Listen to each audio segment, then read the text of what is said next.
ਮੁਹੱਬਤਾਂ ਵੰਡਣ ਵਾਲੇ ਆਲਮੇ ਦੀਨ ਤੇ ਮਾਂ ਬੋਲੀ ਦੇ ਸੁੱਚੇ ਸੇਵਕ ਨਾਸਰ ਮਦਨੀ ਹੋਰਾਂ ਨੂੰ ਸ਼ਰਪਸੰਦ ਬਦਬਖਤਾਂ ਅਗਵਾ ਕਰਕੇ ਤਸ਼ੱਦਦ ਦਾ ਨਿਸ਼ਾਨਾ ਬਣਾਇਆ। ਨਾਸਰ ਮਦਨੀ ਹੋਰਾਂ ਪ੍ਰੈਸ ਕਾਨਫਰੰਸ ਰਾਹੀਂ ਦੱਸਿਆ ਕਿ ਉਹਨਾਂ ਨੂੰ ਧੋਖੇ ਨਾਲ ਬੁਲਵਾ ਕੇ ਅਗਵਾ ਕੀਤਾ ਗਿਆ।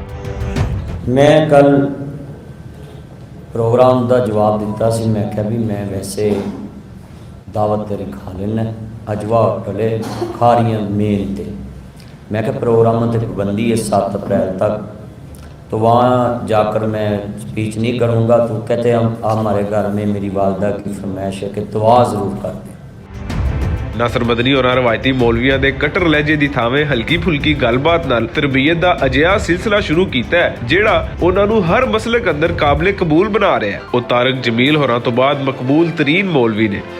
किधर गया दौर पुराना ते पै गया केड़ी राह, सारा टब्बर पी लेने सब पाइया दुधी चाह। ते हुण ते अल्लाह जानदा है मेरे पास तुम हो। अल्लाह जानदा है एक चुकुंदर जी नेट ते आई है, उन्हें ब्याह की करा लिया है।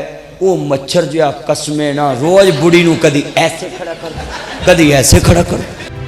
ਨਾਸਰ ਮਦਨੀ ਹੋਰਾਂ ਨੇ ਹਮੇਸ਼ਾ ਮਾਂ ਬੋਲੀ ਦੇ ਹੱਕ ਅੰਦਰ ਗੱਲ ਕੀਤੀ ਤੇ ਨਵੀਂ ਨਸਲ ਨੂੰ ਦੱਸਿਆ ਕਿ ਪੰਜਾਬੀ ਬੋਲੀ ਉੱਤੇ ਸ਼ਰਮਾਉਣ ਦੀ ਥਾਵੇਂ ਮਾਣ ਕਰੋ। ਅਸੀਂ ਪੰਜਾਬ ਦੀ ਵੰਡ ਦੇ ਵੀ ਖਿਲਾਫ ਹਾਂ ਤੇ ਅਸੀਂ ਪੰਜਾਬ ਦੀ ਬੋਲੀ ਨੂੰ ਜਿਹੜੇ ਲੋਕ ਕਹਿੰਦੇ ਨੇ ਕਿ ਪੰਜਾਬੀ 'ਚ ਲੋਕ ਬਦਤਮੀਜ਼ੀ ਕਰਦੇ, ਪੰਜਾਬ ਦੀ ਬੋਲੀ ਬਦਤਮੀਜ਼ੀ ਵਾਲੀ ਨਹੀਂ, ਮਿੱਠੀ ਜ਼ਬਾਨ ਹੈ, ਸਾਡੀ ਮਾਂ ਬੋਲੀ ਜ਼ਬਾਨ ਹੈ।